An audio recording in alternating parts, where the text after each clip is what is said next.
Today on the Hangout, our finals preview. Will the Warriors walk away champions once again, or is it time for King James to take his crown? Plus, we got to break down the Toronto Raptors' 23rd overall pick right here on Hangout.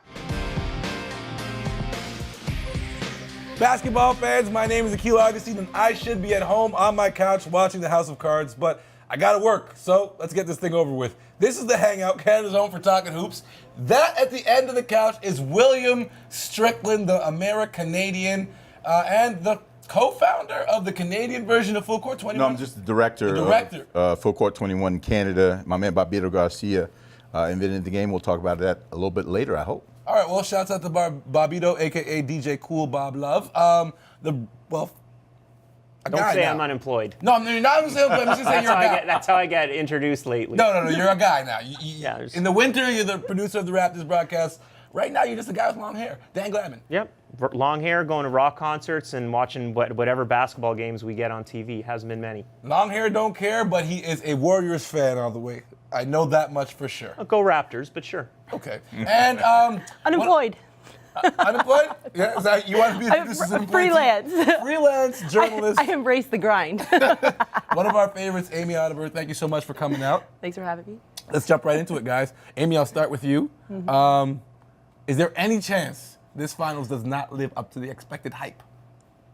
I mean, 99% of, I think, yes, it's going to be great. Of course, it's sports. I mean, how can we sit here and unless we all have some magical power say something crazy is going to happen, there's going to be a sweep. But, I mean, I would put a lot of my very small amount of money I have on the fact that we're going to see 6 or 7 games. Maybe 5, but I'd say 6 or 7. What? Wait, No chance. How many choices are you going to make here? I mean, at the end of the day, whether it goes 4, whether it goes 7, it's lived up to the hype because everyone anticipated this. It's not going to go 4, though. Like, let's quit that out. 4 or 5. I didn't say it was. I said whether it goes 4 or goes 7, the hype has already been lived up to because we got what we wanted. No. Because we got what we wanted. If because it's a we sweep, got what we wanted. If it's a sweep, it doesn't live up to the hype. No. The hype is that it's two of the great teams of all time, and that it's going to be a battle, to the death, and to see who the best team in the league is right now, because they are so far ahead of everybody else in the league. But we know it won't be a sweep. I'm just saying. Anything less than 6 games, it doesn't live up to the hype in my mind.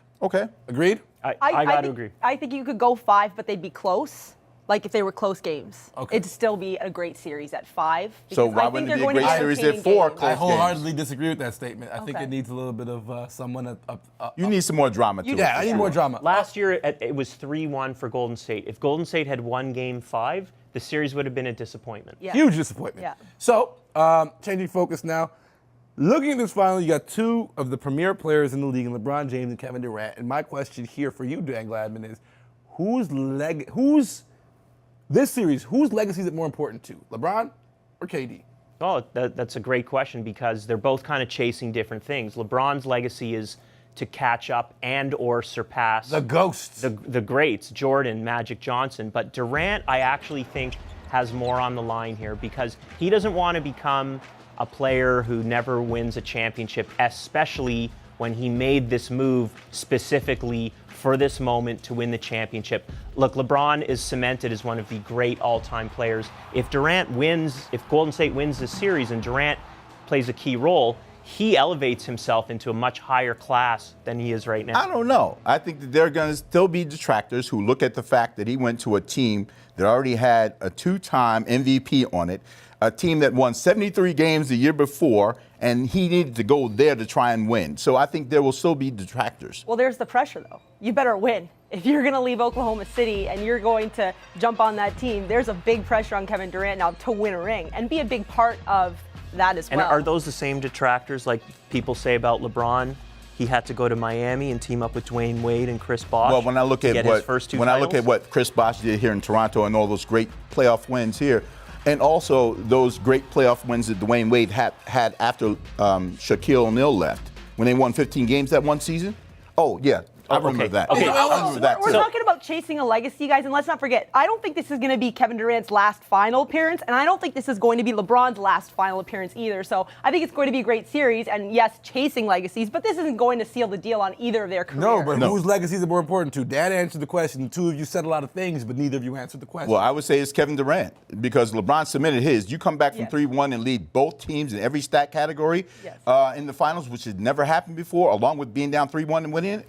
That's GOAT status right there. But again, Yes. Kevin Durant. I'm really trying to think of something to fight for LeBron just to create a little bit of fun here, but I got to go Kevin Durant as well. And also, Dwayne Wade and Ray Allen, I mean, you know, they were kind of pushovers. It No, didn't not really. at all. They didn't help LeBron with Okay, his first two good. titles. That's a whole nother Before we go conversation. too That had far, nothing to do with it. Before we go too far down that rabbit hole, there's another superstar that we got to talk about. 2 years ago, Steph Curry was the man. Dan was on this couch defending him as the best player in the world. That's changed. Absolutely. But It has changed. it has changed. You know, Things a are bad proven finals, differently. a bad finals last year, and Kevin Durant joining his team has kind of pushed him to the side. So we dreamed up this question: is an MVP caliber performance what it's going to take for us to bring Steph Curry back into the conversation of being one of those GOAT type players? Amy. I have to disagree. I mean, when you look at point guards who are surrounded by the players he's surrounded by, why does he have to drop 30 to be great? He doesn't defend. He doesn't Right. really pass. He doesn't. You have to do really, something. He doesn't really do much else except score. Well, let other guys step up and score and let him be a great Well, distributor. well, but he's not a great distributor. The most important thing for, I believe, a point guard to have is they have to be great at making decisions. So if you have a point guard that's making great decisions So would you and say Steph utilizing does that? your amazing cast around you, then you still got to be considered a great player. Steph does that? I think so. Really? What Steph- does he excel at other than shooting Steph the ball? is a great player because he shoots the ball. Yeah. He does average 8-9 assists per game, No, he's- which is it's not top of the league, but it's very Listen, nice. He My also argument is you put a lot of point guards on that team with those shooters and those playmakers in that offense. A lot of guys are getting 7+ that's assists. beside Yeah, the but point. yeah, think of the range he has. You're forcing a defender to come out that far and opening things up for your Kevin Durant and your Klay Thompson and everyone else to step up and do things too, because he's proven that he can hit shots from pretty much anywhere on the court consistently. Wardell, Stephen inside Curry. half court. Wardell, Stephen Curry has to have a superlative series this year because the past two, he's not done what he's supposed to do as the MVP of the league 2 years in a row. And so he has to show up and at the same time defer when it's necessary for Kevin Durant to shine as well. That's going to be a difficult task, and with no Steve Kerr on the bench to do that, it might be even more. Okay, wait, quickly, we got to go to break. There's lots more hang up coming up. Who you got? How many? Will Strickland. Cavs in 7. Dan Gladman. Cavs in 6. What? Cavs? I don't want Golden them to, State. but- I'm saying Golden State in 6. Wow. Okay. Yeah. Well, you already know where I'm at. Cavs in 7. Akil Augustine signing out. We'll be back with more. Canada's home for Talking Hoops. This is the Hangout. We got to talk about some of the other guys. Yeah, we talked about Curry, but we ain't talked about Kyrie.